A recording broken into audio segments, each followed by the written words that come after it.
السلام علیکم friends, please subscribe my YouTube channel mood on ہے۔ آج میں آپ کے لیے لے کے آئی ہوں ایک نیو اسٹوری۔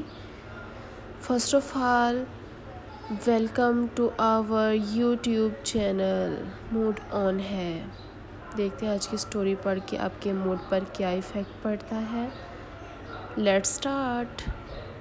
ایک لنگڑے کو کسی محفل میں دعوت دی گئی۔ جب لنگڑا آدمی محفل میں پہنچا تو اس نے دیکھا کہ ایک حجام پہلے ہی محفل میں موجود تھا۔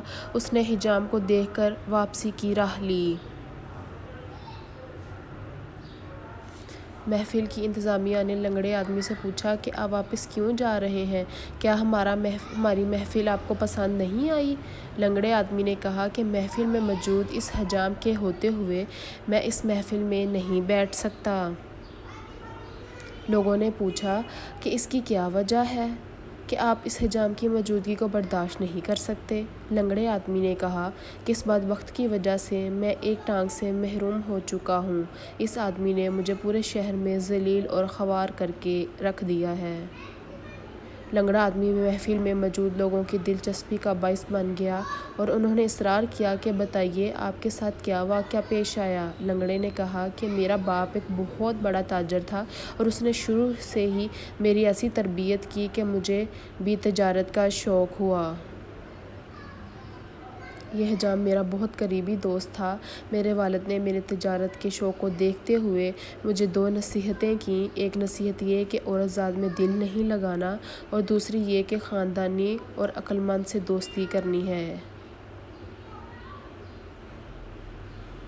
مجھے بچپن سے ہی عورت سے نفرت تھی، مگر ایک دفعہ میں نے شہر کے قاضی کی بیٹی دیکھ لی اور اپنا دل ہار بیٹھا۔ حسن و جمال میں اس لڑکی کا کوئی ثانی نہیں تھا اور اس کے چہرے پر عجیب سی معصومیت تھی۔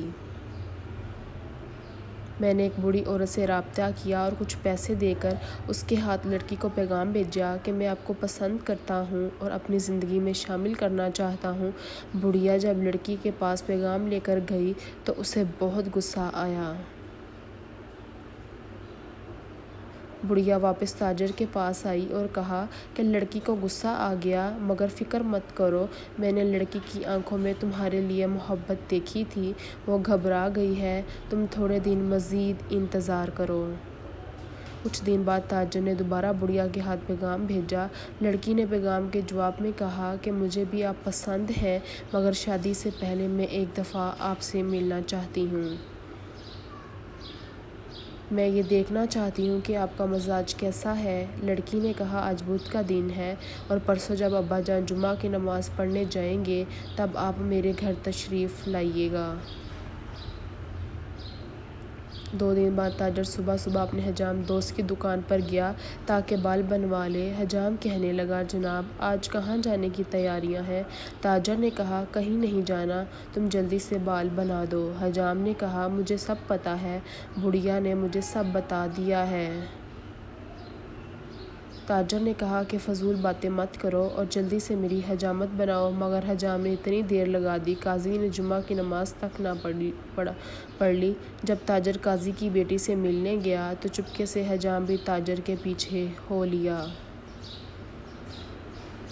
بدقسمتی سے قاضی بھی گھر کی طرف روانہ ہوا۔ جب قاضی گھر میں داخل ہوا تو تاجر جلدی سے صندوق میں چھپ گیا۔ قاضی گھر کے اندر داخل ہوتے ہی کسی بات پر اپنی کنیزوں کو ڈانٹنے لگا تو باہر کھڑے حجام نے سمجھا کہ قاضی میرے دوست کو مار رہا ہے۔ حجام نے گلی میں شور کرنا شروع کر دیا کہ خدا کے لیے میرے دوست کو بچا لو، آج قاضی اسے جان سے مار ڈالے گا۔ سب لوگ قاضی کے گھر سامنے اکٹھے ہو گئے۔ جب قاضی نے لوگوں کو شور سنا تو باہر آ گیا۔ قاضی نے کہا کہ کیوں میرے گھر کے سامنے شور کر رہے ہو؟ حجام لوگوں کی بھیڑ میں آگے بڑھا اور قاضی سے کہا میرا دوست تمہاری بیٹی کا عاشق ہے تو کیا ہوا، اب تم میرے دوست کی جان لے لو گے کیا؟ میرے دوست کو میرے حوالے کرو۔ قاضی شرم سے پانی پانی ہوا گیا اور حجام سے کہا کہ تمہارا کوئی دوست میرے گھر میں موجود نہیں ہے، جا کر دیکھ لو۔ حجام جلدی سے قاضی کے گھر میں داخل ہوا حجام تاجر کو تلاش کرنے لگا۔ اچانک اس کو صندوق میں تاجر کا ہاتھ نظر آیا۔ تاجر نے حجام کی منت کی کہ چپ رہو، مگر حجام زور زور سے کہنے لگا کہ تم فکر نہ کرو، قاضی تمہارا کچھ نہیں بگاڑ سکتا۔ قاضی نے جب آواز سنی تو واپس کمرے میں آ گیا۔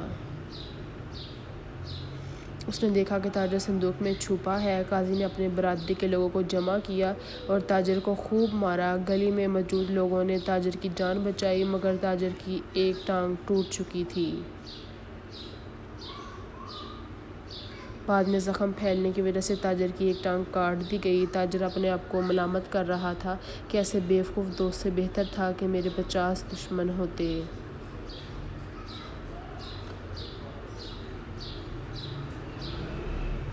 اخلاقی سبق۔